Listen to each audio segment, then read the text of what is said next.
How we doing? Welcome to Forecast Fire. I'm waiting for my guests to join. Bear with me here.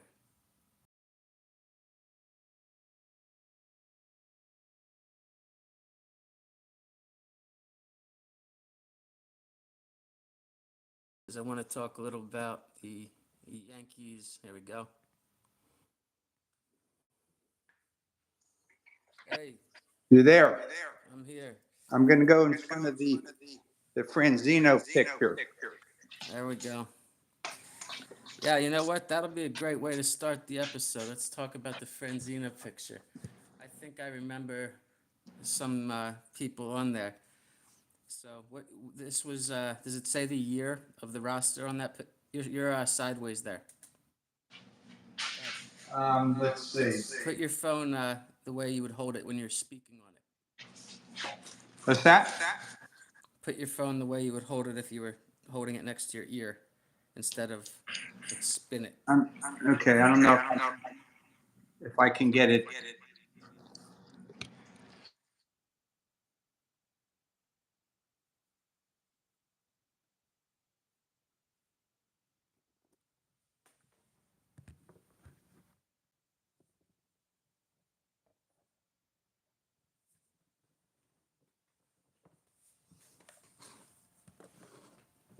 Right. So, as normal, if you watch this podcast, we're having technical difficulties here. But I wanted to discuss basically the Yankees' current um, their current situation and how unstoppable Aaron Judge and Juan Soto are. And I wanted to put it in some context of. I can't stretch that far. There we go. I can't keep it in. I can't keep it in the holder. It doesn't lock. Okay. All right. Well, how about so what are you holding it with your hand? Yeah. I can put it down and like that against the tripod. There you go. Right. So, who is in that picture behind you? I bought that when I was 24 years old in Las Vegas for about $4,000, and it was the one of the last two original prints. It's numbered. I think there was 100 of them made. Yep. You got number 79. 79. I got that in Caesar's Palace Art Gallery. And this was one of the many teams that I think Yankees fans forget. So it made it interesting enough to talk about. Who are the people outlined on there? Because I know there's some. Oops. Nope. I'm trying to see if I can switch the camera that way, but I can't. Well, you got Bernie. You got A-Rod. Mm-hmm. Matsui. 07? Maybe 03. Has Randy Johnson. Randy Johnson, I remember, and Gary Sheffield. Uh-huh. Jeter, of course. Who else? I remember there's some huge, potential. You got Torrey, there. Tino, Didn't win. That's not a winning team. Mike Mussina, Hip Hip Jorge. And right, that's right. It uses nicknames, doesn't it? Yep. Read the nicknames, because I remember recalling that they're not all.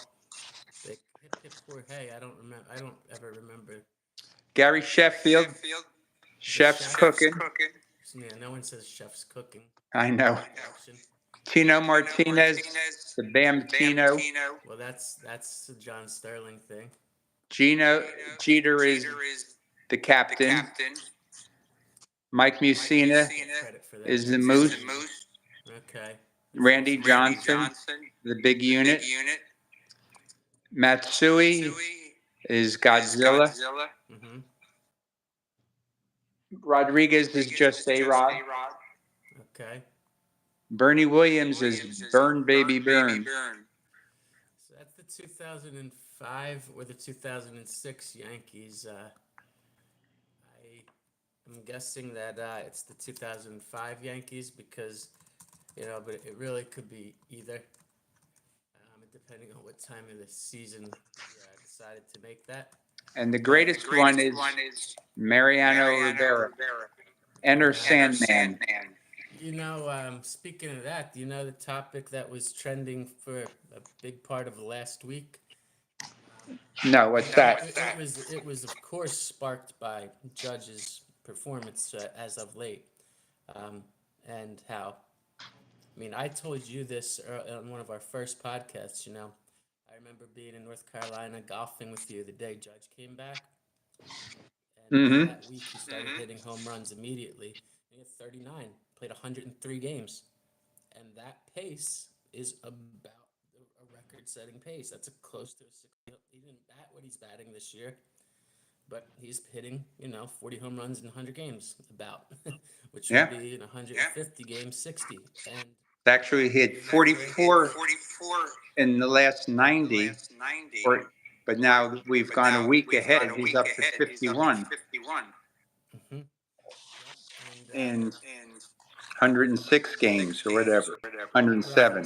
So, if you look at it, it's in the past 3 years, he's averaging between 12, like a home run every 12.5, or I'm sorry, 12.3 to 12.8 at bats. There's not much difference. So basically, somebody brought that up that, in his contract year and the 2 years after his contract, which recently, and all sports players have had a tendency to fall off, he has maintained this level of power hitting that makes you say he's maybe, and it's a short stretch, but one of the best displays of power hitting we've ever seen Yeah. outside of the steroid era, especially because if you look at his OPS, especially if you don't count April, even if you don't count April and you say he has 45 home runs, well, his OPS then turns into like 1.3 for the year. Yeah. Because April he batted so low that his on base percentage was down there. But he's right with Babe Ruth's 27 and 1931 year. But the thing is that comparing naming the top five Yankees, you have to go, Ruth, Gehrig, Mantle, DiMaggio, and then you will get people saying Yogi Berra, Derek Jeter, Mariano Rivera, and now Aaron Judge. And I made the point that you probably have to give it to Yogi Berra as much as you want to give it to Jeter because, but it's an interesting one. But the thing is that Judge sparked the conversation, but Judge doesn't go in there no matter what yet. You see, because of who the Yankees are. Now, if you go your top 8, sure, maybe you can talk about them, but as your 5, with number 3, number 4, number 5, and number 7, and then Berra, Jeter, Rivera, you can't really, without a World Series, put Judge in there. Well, you can look at things from a number of different perspectives, and not taking anything away from Jeter, which his accomplishments were great. I don't know if he was ever the top 5 greatness. He did a lot of things good, but I don't think he was the greatest Yankee. I would put Rivera number 5. Yogi's up there too. Well, Yogi has 10 rings. You can't judge that. And he was certainly MVP in a couple of those, but he was playing with some pretty good teams. Yeah, when he was also a catcher. Yeah, he was a supplemental player to some of those teams. A righty with that batted 285 with 350 home runs on a career as a catcher. Yeah. In that era, I mean, you had Bench. What, he played in the same era, right? As who? Bench? Johnny Bench. No, he retired before Bench. So I mean, yeah, that era he was the first real offensive threat in catcher. I'd say, right? Yeah. Um, but like I said, Rivera, if anything, you could argue that he's higher than a lot of people, and it's hard to put a reliever in there. Just the same argument the Hall of Fame had, but the more time that passes, it's funny. You don't think after what Rivera did when he was going to retire, tours ACL, comes back and has, at what age, 43, has one of his best seasons to end his career, that you can even get a better legacy. But the more you see other closers, and we had talked about Chapman, just not do what he's doing, even close to what he's doing on any level, it just makes him that much more impressive because you can't compare anyone to him. Right. And if you just look at the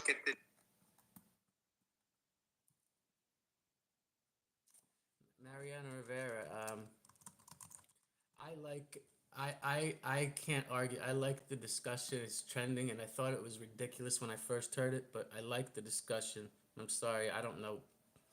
When you watch this podcast, you're gonna. It's basically just imagine that there's a technology sniper throwing bullets at him. There you go. The sniper stopped shooting. He's back.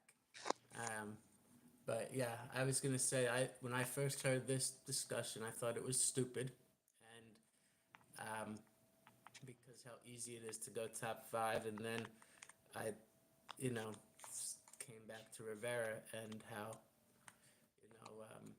there's if you want to make it interesting. But first of all, Jeter, don't forget, he batted over 300 as a righty, and he had 3,000 hits. So when you look at his career body, you can call him one of the greats. He's the all-time leader in hits for the Yankees. I think he's the all-time leader in runs for the Yankees. He's the all-time leader for every category as an infielder, I believe. Except, I'm sorry, as a shortstop, a middle infielder. that's the problem when you do everything good, nothing great. Well, clutch is what I would say Jeter did great. His postseason batting average. People don't realize in baseball when you look at the greats, postseason batting average is always 30 points lower than their career average because you're playing the best teams, which inevitably in baseball have the best pitchers. You're Right. not going to go 3 for 4. Get we talked about Randy Johnson. You're not going to go 3 for 4 against him. When the Yankees played Randy Johnson, he and Kurt Schilling were the co-MVPs because they beat them in the 7-game series by themselves. And then you get back into the argument of were the 27 Yankees or the 50 Yankees, are they better than because they were only playing, they had to win the American League Championship, and they played the National League Championship. They didn't have extra layers to pad their statistics. Mickey Mantle still holds the record, 18 home runs in the World Series, not postseason home runs. 18 in the World Series. Who's number one in postseason? Oh, jeez. I don't. Bernie was up there, I think. He's number 2. I can guess maybe Manny Ramirez. Look at that. He guessed 1 and 2. Yep. Manny Ramirez is, I think, 1 or 2 ahead of Bernie. But I know that I always thought it was Bernie. And I was corrected, and I looked it up, and it was, I think it's like 23 and 21 or something like that. And Manny didn't play in that many World Series, so he didn't. Well, it was. I think it's just his postseason home runs. So yeah, and that's a watered down statistic. Yeah, because you're right. So when Mantle played, you won the AL, you won the NL, and you went to the World Series. Yeah, well, he was on. Otherwise, he would have more than 18 home runs, I'm guessing, postseason. Yeah, and he'd hold the record.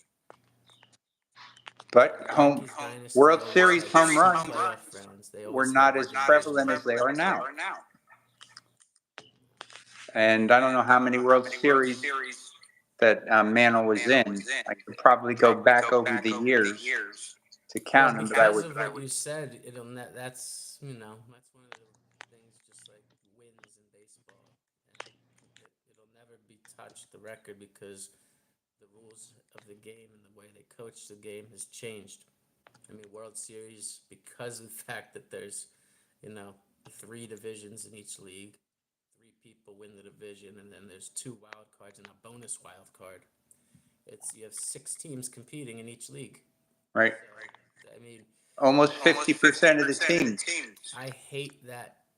You know, it's, when the Yankees have gotten that last spot, I've liked it, but then again, I say not really because I don't know if anyone that gets that bonus, you know, tiebreaker game. I don't know if any of those teams would ever win a World Series. It's always stupid and it's transparently for money. Um, I don't like it because, and the Yankees have also lost because anyone can lose one game. That's why it's stupid. It's, Yeah. you know, like you play the whole year and then there's a one factor that who wins the World Series. It comes down to one game. It wasn't, haven't we had three wild card winners in the past couple years win the Wild card series? winners, sure, I could see that, but the you know that one specific wild card, that third wild card spot, that's the Oh, one. if nothing else, the wild card keeps interest in baseball and allows lots of fans Sure, to yeah, show up, and that's the purpose of it. it also probably makes it very. It just changes what it is. The World Series, what the Yankees did um, throughout the entirety of their history, and you know, until I guess the Mantle era ended, and then until the late '70s with Reggie and Thurman Munson. What they did uh, was be able to be done because if they could get the best record, they played in the World Series, and now that's not the case. You have to win the wild card, and then you have to win the ALDS, the ALCS, and then play in the World Series. So you have to win three series to Yeah, get the there. The Yankees were last in the World Series in '64, and they lost to the Cardinals. Hmm. And then they didn't make the series again until '76. They lost to the Reds, won the next two, '77, '78. They beat the Dodgers. And then they were there until I think '81 Hmm. was the next time they won. Hmm. And then they didn't And then start, it they made started the again till playoffs in '96. '85. Oh yeah? I'm thinking now. No, no, they No, didn't they because didn't. Mattingly did There not was make the another. playoffs There was until another '95. desert before they Yeah, made it again Mattingly's in entire, literally '96. Mattingly's career. Yeah, He made it his last year, which was '95, in '95. and Right. then they got win 4 out of the next 5 years. But just to get back real quick to talking about the top five, and the new thing is Mount Rushmore of players. Okay. They had something in Bleacher Report that showed each team with the Mount Rushmore, and at least Baseball half the teams, their number 4 and 5 guys play are right now. never going to sniff the Hall of Fame. And Yeah. there's only a handful of teams where you could actually have a legitimate conversation about who your Mount Rushmore top five. You know what? That's how it is in every sport. I mean, you know what? I'll give you a perfect example. New York Football Giants. It's Taylor, and you have to put Eli Manning in there, and it's pretty boring after that. Strahan. Stray, yeah, Strahan. I mean, Um, maybe Frank Gifford. I don't know. Y.A. Tittle. I don't know. I mean, they're in the Hall of Fame, but it's like Manning gets in there, and and we'll find out this year if he does or not. well, he'll get in the Hall of Fame. Strahan got in first year eligible, and I mean, as much as I love him as a player, I do think that I have to agree with the critics that say he wouldn't have been as highly touted if he didn't play in New York. Well, you can say that for a whole bunch of athletes. Yeah, sure. You know, it doesn't make it wrong though. That's why that's why Soto should never consider going any place but New York. Hey, that's a perfect segue. I'm going to be releasing a video tomorrow that compares the top 10 baseball duos of any season, and Soto and Judge are in there. And I did a deep dive into statistics, and I want to see off the top of your head, and you can count people twice if there was 2 years that they played together with amazing stats. So, but there's no. I will give you a hint. There's only one duo that's counted twice. Yeah. Well, most of the, I would say one team is going to dominate that, and that's the Yankees. Well, if you count the Soto and Judge, and yeah, there's 4 out of the 10 are Yankees. Yeah. Mantle and Maris, 61. Ruth and Gehrig, Which are the multiple two? years. Which two? Do you know? But one have to be 27, Mm-hmm. and I would think the last one was 31, 32. 31.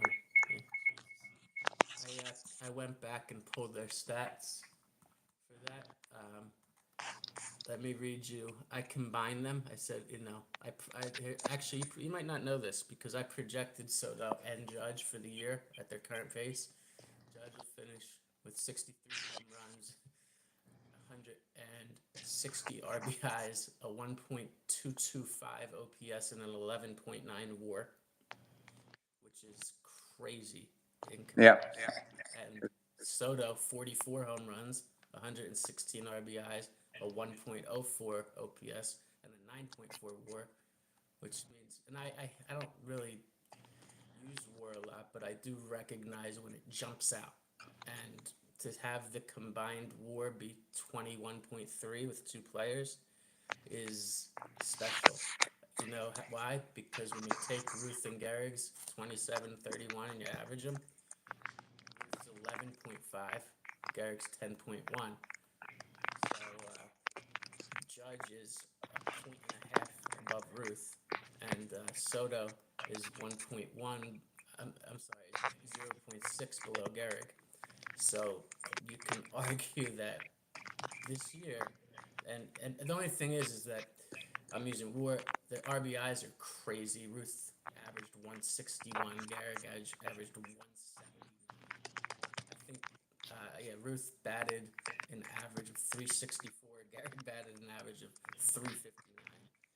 Yeah. So that's why I don't really get WAR because the average alone, and it's not like their on base percentage was low, but Ruth averaged 53 homers, Gehrig averaged 46. Yeah, and people forget that about Ruth. About he could hit for a high average too, Yeah. and his Real baseball fans don't forget. I mean, the only thing you'll hear him say is he did it in an era when no one else was, or where it was easy to do it. They say for so many Ruth obvious was reasons. actually for his size pretty quick, and he was a decent right fielder too. Actually, you know what? When I did the Shohei Ohtani comparison, I got it's so many things. I've been doing a lot of more journalism type shit instead of like this, where I have stats that are not in the mainstream media that I research myself and say, oh wow, he's for how big he was. He was 215 pounds, 6 foot two. Oh, he's not that big. Yeah, I mean, he's my size. He's an inch taller. and he didn't lift weights. Right. So yeah, but like me, he's not in great shape, but he's not, you know, when you say quick for his size, I mean, you're not talking about a nose tackle here. Like he was, and when you look at the pictures, you see the baggy uniform. He has the little chicken legs. Like you see him flexing with that picture with his shirt off. He's not fat. He's just not toned. I mean, and I will point you to look at the weights and heights of the players that, like Miguel Cabrera, David Ortiz, Albert Pujols. Nobody ever says, well, they were, big fat guys. Ruth's the big fat guy for history. It's crazy. He's not even close to one of the biggest. Mo Vaughn. Like, there's been guys that are Hall of Famers that are great hitters that could never run. They look like they're running in wet sand, and they're literally fat, you know. And Ruth isn't one of them. He's just there was no uh, physical fitness regime. Yep, there it goes, touching things again. But all right. So while he's doing whatever he's doing, I'm gonna run. There we go. All right. So Dad, so I compared the Judge and Soto year to Ruth and Gehrig. I don't really have a conclusion about what's better because the batting averages and the RBIs were so high that it makes me question the worse stat, I guess, the higher it gets. Because Well, obviously at a certain point th- would say Ruth and Gehrig were better. Um, the only thing that really stands out is that with Judge's, and it's for 2 years too. You know, Judge and Soto done it for one. Even uh, if we take his best other year, came before I close think to you make a comparison, have to wait until the end of the year. yeah. Do they win a World Series? Well, yeah, and that's where I went next with the story. Before I got into the other great duos, I said that what I like about this is that do you know off the top of your head what Soto turned down in Washington? Well, it was 440 million over 15 years. 12 years. Okay, and he turned it down. Yeah, so he turned down 37 and a half per year for 12 years at age 23, which you could even argue that maybe, hey, they're doing him a favor. He'll be a free agent at 35. He could still sign a 5-year deal with some team that wants to sell tickets if he's still playing well. And Or what but he now he's going to end up getting 50, 45 or 50, and he's going to get Tatis signed 14. I have to believe, with Boris representing him, he's going to say he doesn't have to make a ton of money, but regardless of what happens this year, I believe the starting spot for the negotiation, the starting spot, will be $600 million over 14 years. again, Bleacher Report had an article today, and their base is 500 million. That's where the bidding's going to start. If you're gonna give him a 12-year, I mean an 11-year. And I think he's going to ask for 14 years, and he wants to get to age 40 the way Judge is. Yankees gave Judge a contract up to at 40, 39. and I think Soto's going to want the same thing. They gave Judge up to 39, but I believe that he will want 1 year more. Not just because of Judge. That's a part of it. I think Judge is a part of it. Judge is getting paid 39. I think Soto will make the case that just their bodies alone and the types of players they are, that he's more likely to actually be effective into that age. And that, which, I think that's crazy because I think, that's just pure luck. Whoever lasts into it's a dominant player into the late 30s and 40s. And he won't be as effective 36 on. Right. And the only person who was, Jim Tomei did it. I mean, Jim Tomei never was not effective. but he wasn't putting up the numbers. He had 600 home runs. I don't know. I'm not that familiar with Tomei's numbers, but he wound up with 500 and some home runs. Numbers. Yeah. 600 home runs. Yeah. Having Judge hitting behind Soto has helped him dramatically. So that's where I come in with this. So if you remember where they were at with Judge in 2022, right? Nick, I think it was, maybe they offered 7 years, 210 million or something. Yeah, I don't remember exactly. And then he does what he does and breaks the record and blank check, pretty much. Yeah. Like they weren't gonna go past 36. They weren't gonna go past 30 million a year, and all of a sudden, forget not hitting 30, they go to 40, and forget not going to 36, they go to 39. He gets like a 33 and 50%, and that's what I believe if they win the World Series, especially because the mantra, if you cover them like I do, everybody will be saying, when I look at all my colleagues, besides Judge and Soto, this team is a bunch of inconsistent question marks. And then Yeah. Judge and Soto. And you can't argue it. I mean, I will make an argument that they're going to shape up, and if you look at certain stretches, that's not true.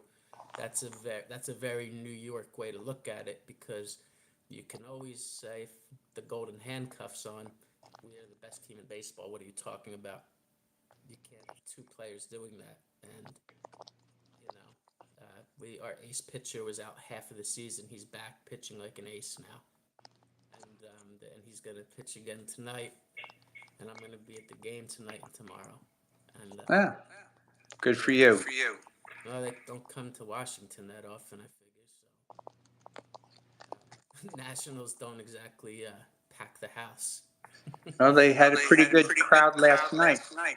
because the Yankees are in town. Yeah, and most of them are Yankee fans.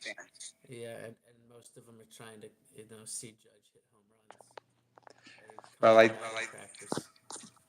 I don't know if you read, but on Sunday afternoon, the fans in right field were chanting, "Soto, please sign." And he responded, "You got to talk to Cashman." And last night at Nat Stadium, the few Nats fans who were there were chanting, "Soto, come home." Yeah, well, I always make fun of Lauren, be like, so, guy, she doesn't know about sports, but I'm like, and I always tell, he turned down the money because it was where he's playing. No one wants to play and live in this fucking place. That's why he turned it down. Not because he bet on himself and he can get more. He would have taken it if it was with the Yankees at the time. But, why would you want to play with the Nationals? Well, I think it's going to come down to the Yankees and the Mets. And it's a matter how. Unfortunately, I think there is a chance that somebody offers him a crazy deal and I really think I just hope the owners have some type of consensus when they talk about setting a precedent, because if you give anyone else Otani, don't forget, Judge was making, for long-term offensive contracts and pitching contracts, like $40 million is very high. When Otani got 70, you could say it's two contracts. He's getting paid as a pitcher and he's getting paid as a batter. He's not. You can't compare it. But if Soto if they get stupid, and don't forget, like, people do get stupid, and the Mets owner is a prime candidate, and offers them something crazy like, I'll give you $60 million a year for 15 years, $900 million. And the Yankees are like, we're not doing that. That's crazy. You're not gonna get two of Judge's contracts plus $100 million. See, and the big difference between the Yankees and the Yankees are the most valuable baseball team, over $8 billion. But Cohen, the owner of the Mets, because the Mets aren't worth anywhere near $8 billion, he's worth like $15-20 billion himself. Right. That's So, so he can afford it. yeah, he can afford it. And he doesn't care about whatever the luxury tax, if it's going to be 120%, he doesn't care. Well, what the thing is and the thing is, it's not Cashman, I don't believe. I believe Hal Steinbrenner, just like his father, makes the ultimate call. But the difference is that his dad would say, get me that player. And Hal says, don't pay that much. You're not paying that much. They're Right. like, but the thing is what the point I was making off of your Judge is so much better with Soto in front of him. Soto is so much better with Judge behind them. And if they win a World Series, it's going to have the exact same effect on Soto's contract as Judge's, except Judge, it was stupid. He broke a record. That means nothing. They didn't win. They didn't make the playoffs, I don't think, 2022, did they? I don't think so. And he almost won the Triple Crown, and he's on pace to basically do the same thing this year with more impressive numbers. Be 5 to 7 points behind the batting average leader. 14. Yeah, but I'm thinking Witt's it hitting may 347, and Judge is hitting 333. it can. Yeah, well, I'm saying that on pace. I don't think that Witt's going to sustain that. Well, his average, last time we talked, his average has gone up. I know. So is Judge's, but um, I think that September always changes things. It brings people down to earth a little. I just remember watching. It sounds funny saying it now, but I just remember watching DJ LeMahieu come into my restaurant every day when he was going for the NL batting title. And you probably don't know this, but he sat himself the last 2 games of the season Okay. because he was up 6 points, and he's like, "Nope, sit me. The guy's not gonna get 3 hits twice in a row." That whoever was in second place, and I remember being like, "Oh my god, they would kill him in New York." Like no one Well, even knew he Th- made it to the Ted batting title. Ted Williams had a slight lead going into the last game, and the Red Sox wanted to sit him out. I think that was when he hit 406. Um, and I think he went 4 for 5 in the last game. Yeah. So, and that brought him up to And 406. it was crazy because like LeMahieu didn't even like. I was trying to think like what reason would you have to do that? Like he had a contract year, not the next year. I'm sorry, 2 years he had to play before his next contract. So unless he was planning on winning it 3 years in a row or something, that it was stupid. It's not because nobody cares if he won a batting title if he finished second. I mean, it's like he's not putting up the other numbers that matter. But anyway, what I was saying is that Soto will get paid by the Yankees a stupid number if they win the World Series because at least it's the best argument I've ever seen for overpaying for an athlete. Like he makes their captain and one of the guys that just got in a heated debate for best 5 Yankees ever. And he was in the discussion. He was in the top 8 that they mentioned. He makes him better. He makes the team better, and he makes himself better with them. And if they win, you can say this can be a duo that you build another dynasty around, theoretically, if you win the World Series. So if you got to agree, if they win, he's gonna have similar Sure. blank check. They gave it to Judge just for hitting 62 Well, home runs. if George was still around, there's no question, win or lose, he would have signed him. I'm plugging other areas now, but Mark Feinstein wrote a book about the last Yankee dynasty. And because it's been 15 years since they've won a World Series. Yeah, I don't think they've been in one. World Series. They've only won one. They've been in 2003 and 2001, and they lost. And what was through the entire book was if George was around, they wouldn't have made those financial decisions. He would have gotten who he wanted. And Which financial decisions? about who to sign. I don't think them not making a World Series has a lot to do with not bringing in the guns. I think it's been that they don't get hot at the right time. I mean, they signed Garrett Cole because when they were, the Astros arguably stole 2 World Series from them because they cheated. Well, I mean, they lost the Astros twice, right? And they went out and signed Garrett Cole, who was beating them in the Astros. He was blessed because Severino was their ace and he was pitching great. They had a good team and Judge was hitting. They had a good team, but they couldn't beat that team. And everyone said they would have beat anyone else. So the thing is that I don't think it's all about the money. Just like I don't think it. Look at the core 5, like I always say. I mean, you can't say that the Yankees bought the World Series because they don't win them without any of those players. You get a 5. You take away 1 or 2. this dynasty in the 80s, you can make the argument that they bought the World Series. And in 09, they But definitely bought it. and they bought it with, Teixeira, Burnett, and That's 09. CC.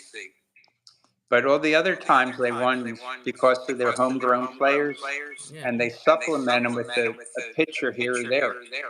Which every team does. Like Yeah. free agency. Look what So look where the last big free agency landed players. Like San Diego. Trout stayed where he was, and then Harper went to Philly. It wasn't the Yankees that got any of those guys. But for some of your younger viewers, you're talking about buying players to win the World Series. When the Yankees lost in '76, George wanted a star, somebody who's going to win, and he signed Reggie. And at that time, it was a 5-year contract. And some of your younger viewers probably don't recall that the contract was worth $3.7 million over 5 years. And everybody went crazy because how much money he was making. Yeah, I remember. And then Reggie shows up to the press conference wearing a fur coat, driving a Rolls Royce, Yeah. chauffeured. And so if it was the optics weren't that team, for the younger viewers, if you want to watch something that's like reality television, take a look at the '77 Yankee season. The series that was called "The Bronx is Burning," where they did a pretty good job of depicting Billy Martin, Reggie Jackson, Thurman Munson, the reporter that quoted Jackson, and how he wasn't received by the fans, and how he could not shut up when they put a microphone in his face. He would always. Well, if somebody really wants to read about the old time Yanks, I think it was the '78 team. The book's called The Bronx Zoo. Yeah, And the younger viewers don't know what a book is, so it's one of the funniest stories, and it's all factual. And there was some really good stuff in there. Some I watched we the Billy probably Martin can't talk about it, but Well, you're right. We can't talk about it because they were sports athletes back then. It's actually I've seen younger athletes on podcasts talk to them like, do you really smoke cigarettes and do drugs and drink beer in the locker room? And the guys they don't even what do you mean? Did we? Like, you don't? That doesn't still go on? That's what the answer is. And they're like, what are you talking about? We don't even eat saturated fat. We're in the gym for 15 hours a week, and we sleep in hyperbaric chambers. We don't smoke cigarettes. I could give you a story about when women reporters were allowed into the locker room, and what the Yankee team '78 did to welcome them. I know that story. You can tell that story. That's as long as you don't use any language that's or condone it. Well, the first day, the team, I shouldn't say the team, the players got together and brought in a cake that was shaped as a penis. And it said on the cake, for female reporters only. Mm-hmm. And somebody went to Greg Nettles, and she was distraught because of it. It was so terrible. And she said, did you have anything to do with it? And Nettles says, yeah, I modeled for it. And Hashtag me too. That is very wrong. What an animal. and she ran out of the locker room in tears. So totally inappropriate, as would have any male reporter. Yeah. Because they are the same. But that's a great book. It is. They had some great stories, and how Steinbrenner being in the locker room at times when he got pissed off adds to and how many times Billy Martin was in charge. It seemed like it went on forever. I can't imagine being a Yankees fan during that time. Actually, I can't imagine it. Like how crazy it would have been to have the same manager that many times. Well, 14 and a half games out in July, and they went on to win in the playoff game. I saw what he did at every other team he coached too. He always won. It's crazy. Yeah. He won with the A's. I think the Twins. he basically made the A's a franchise. Rangers. Yeah, he See, knew what he was doing, and that's I anybody who think wanted to why have he a butted winning heads with team. Reggie, because he didn't like that Reggie didn't give him respect. Be hanging out with Mickey Mantle, Whitey Ford, getting sauced at the clubs. He'd see Reggie out and try to fight him. Yeah, But Billy was a character. yeah, and yeah, it's a tragic story of what happened to him. I feel Yeah, bad for his family. I saw the documentary, but he lived a really very big life. he lived life the way he wanted to. Yeah, and he had a lot of great times and a lot of things he could brag about if he wanted to. So, well, let me show you before we wrap up. Let me talk to you about the other duos because I want to give this Stay here, a okay? teaser. I'm gonna cut this up into a little 3 to 5 minute teaser. Do you have before I start? I mean, you guessed already three of the Actually, four. four because Judge and Soto. You guessed the 4 out of the 10. Do you want to guess at any of the non-Yankee duos? I I can't remember all the. I can remember one, Yeah. maybe one of the members. I can't remember. I want to say maybe Manny and Ortiz. Yep. That's it. In '04 when they beat the Yankees. Um, 301. going back, They both had almost identical stats. 301 Ortiz, 308 Manny, 41 Ortiz, 40, 43 Manny, 139 Ortiz, 130 Manny, 1.009 and .983. yeah, Years though pales in comparison to this Judge and Soto and Ruth and Garrick.